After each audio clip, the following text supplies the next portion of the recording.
Hi guys, I am Juliet and you are joining me here today at Spoiled Rotten Beads, where I'm going to talk to you a little bit about tools. So I'm going to talk to you about the difference between the Tulip beading needles and the regular John James English beading needles, and also about the importance of cutting your thread with really sharp scissors. And that's something that makes your life so much easier, but which a lot of people don't think about. And especially if you have been beading for a long time, you probably don't notice even that your scissors have become blunt, but it does make a big difference, and it does make your life a lot easier if they're sharp.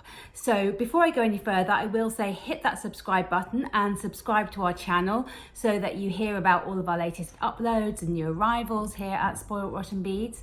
So I think that's all I need to say before I get demonstrating and show you guys the difference between those two different kinds of needles and the importance of having sharp scissors. Okay guys, so I want to explain the difference between the John James English beading needles and the Tulip needles that I have here on the right of the video. So the John James needles, a lot of you will all be familiar with. They're regular English beading needles, and these are John James beading needle in a size 10, and these here are the Tulip beading needles also in a size 10. So John James needles come on a card like this. They're a great product. They are very soft and flexible, which makes it very easy for you to get in and out of those tight spots when you are beading and when you're following quite a sort of a complex pattern. And they're also really good value as well. And they're great. They're a nice product and they work really well. But the Tulip beading needles are most definitely a superior product, and I want to explain to you why. So as I said, the John James needles are nice and soft and flexible, but many of you guys will probably have experience of breaking your needle, and I'm going to break one of these in a minute just to demonstrate for you the difference between the two. So there is your John James beading needle, and these here are your Tulip beading needles. So big difference that you'll see straight away with a Tulip beading needle is that the eye of the needle, which I'm just going to focus in on, I'm going to hit the camera and focus in here. The eye of the needle there is actually gold plated. It's hand finished and gold plated.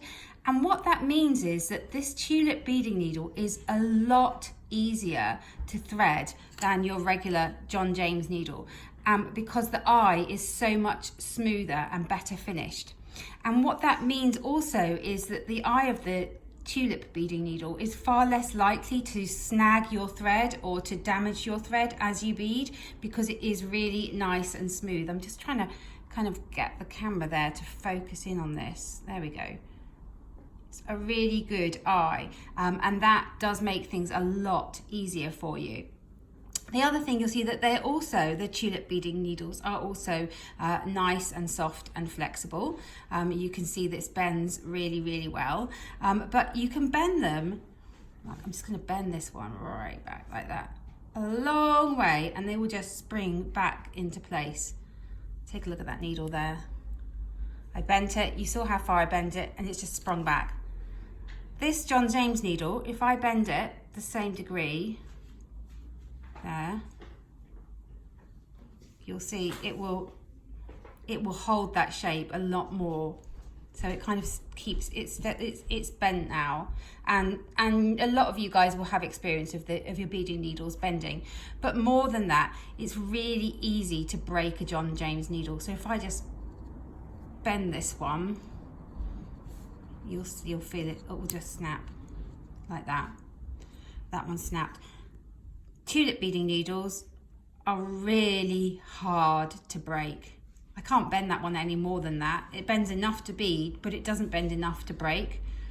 So because I bent that so far back now, it has kept a little bit of that bent shape, but as you can see, it just won't break.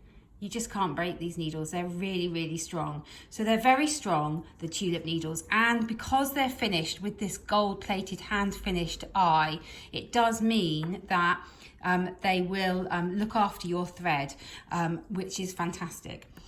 So that's the difference between them. And also I should say that the Tulip beading needles come in this like handy little glass vial as well, which is a really nice way to store them.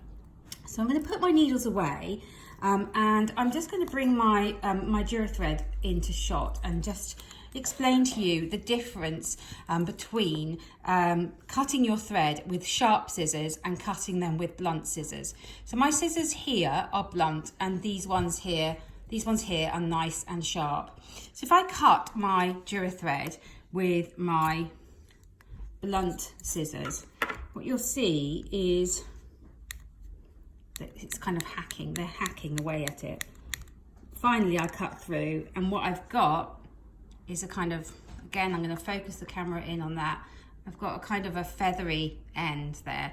You can see that is a nightmare, and that is so difficult to thread.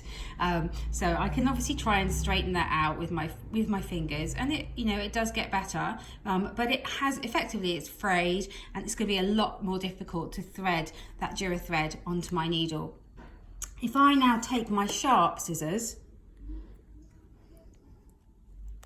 you see it cut through straight away, and the end of my thread there, I just get that so you can focus in there, it's a nice sharp cut, which makes it really easy to thread and far less likely that my thread will unravel and fray. So if you have got scissors that you've been beading with for a long time, I don't know which ones of these are the sharpened and which ones are the blunt now, do either replace them or sharpen them. You can sharpen your beading scissors using a knife block if you have one, just a normal sort of knife block sharpener that you'd have to sharpen your kitchen scissors at home.